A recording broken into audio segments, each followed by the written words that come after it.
everybody, I'm Tracy Marr and I'm delighted to be creating these tutorials for you on how to create characters just like this guy here. In this first tutorial I'm going to show you how to create the face, the shape of the face and the shape of the hair, and in later tutorials then I'll show you how to add the features and create the body.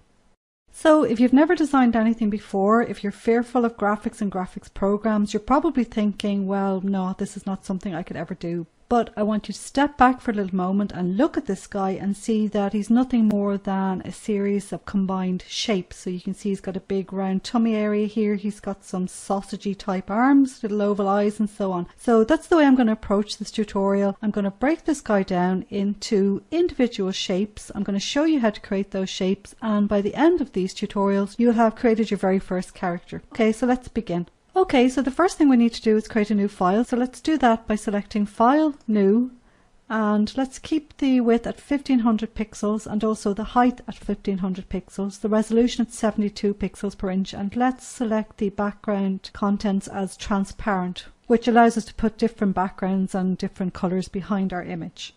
And before we begin, let's just save our file by going to File, Save As, and let's call this guy Brian, because he looks a little bit like a Brian, and let's click OK after we save. Now that we've saved our file, let's go ahead and move in the original image as a quick reference, and I'll show you an easy way to send a layer from one document to another within Photoshop. If we click on the original here, you'll see that over here in the layers I have the image, so let's right click on that and let's select Duplicate Layer. Once we do that, we can name the layer and let's call it Brian Reference.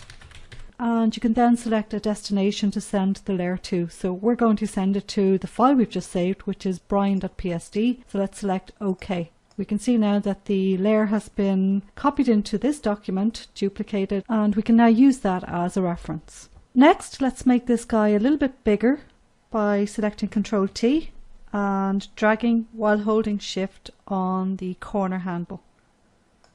OK, we'll hit return.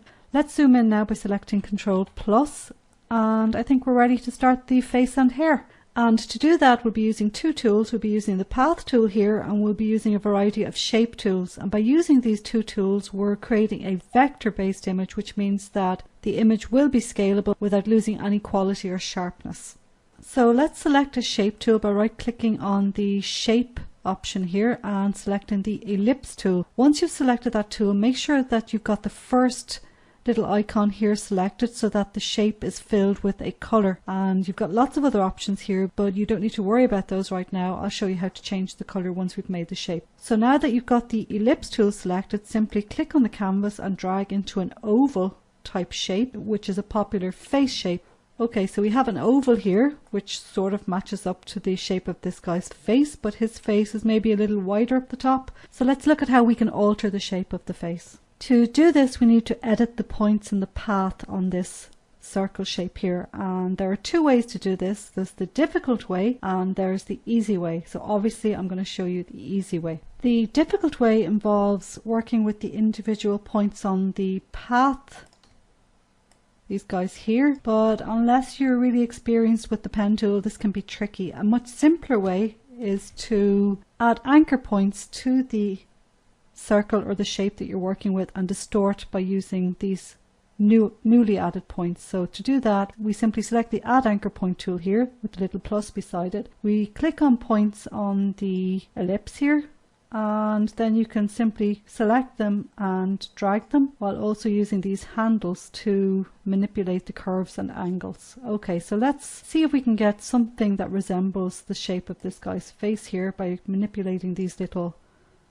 points here on the shape. So maybe point his chin a little bit and narrow his face in here a little bit, and don't worry about this big alien head at the top because it's going to be covered up with hair. So put our points in here and I think that's a pretty okay resemblance for the shape of his face. You can easily go back later and edit these shapes. That's the good thing about using shapes to create the characters. Okay, so let's get rid of this horrible grey sort of colour and let's choose a nice flesh tone by double clicking on the thumbnail here in the layers, and that opens up the colour palette. So if we click into these sort of orangey red hues here, we can pick a warm flesh colour. So Yeah, I think we'll leave it at that and select OK. Okay, so that's the shape of the face done, and next we'll do the hair. And for the hair we're going to use the pen tool. So let's once again make sure that's selected here by clicking on it and select the option here that will fill in any shape we make with the pen tool. Okay, so let's start to work around the shape of the hair outline by clicking on the canvas and just dragging up here and trying to just get the overall shape of the hair going down to the ear here and up, and allowing a little bit of a point here for his little bit of alfalfa, and continue around here again down to the ear, up, and close the path. Okay, so that's looking pretty angular and not very like the image we're going for here, but I'm going to show you using the add anchor point that we talked about how to soften that up with curves. So first let's change the color so that we can distinguish it from the face, and let's choose a sort of a dark brown and click OK. Okay, so let's work on curving that up a little bit. You know, there are images that are created with sort of these angular shapes, and that's fine, but for the purposes of this tutorial we're going to soften those angles up and make them into curves. So let's select the add anchor point tool here, and if we click anywhere here we can soften up.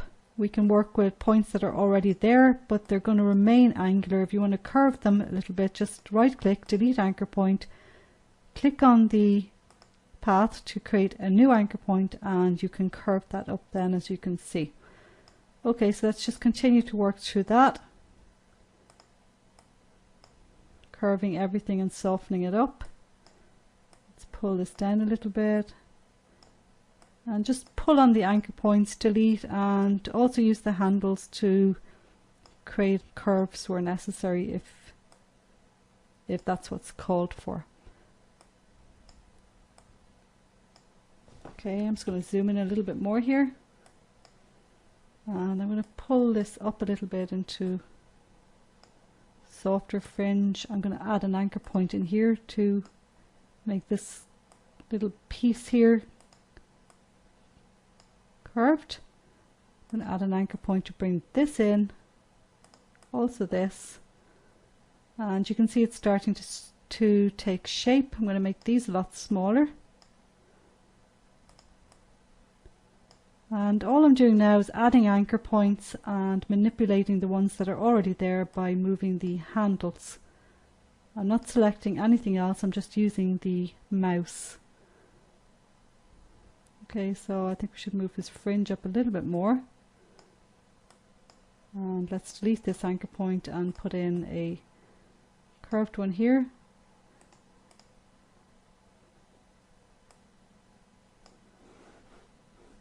And I think we're good to go. Let's hit Ctrl H to hide the points. That's how to add the hair. So you can see that we've added the face and the hair, and it's beginning to take shape now. So in the next tutorial I'll show you how to add the facial features, including the eyes, the eyebrows, and the mouth and nose.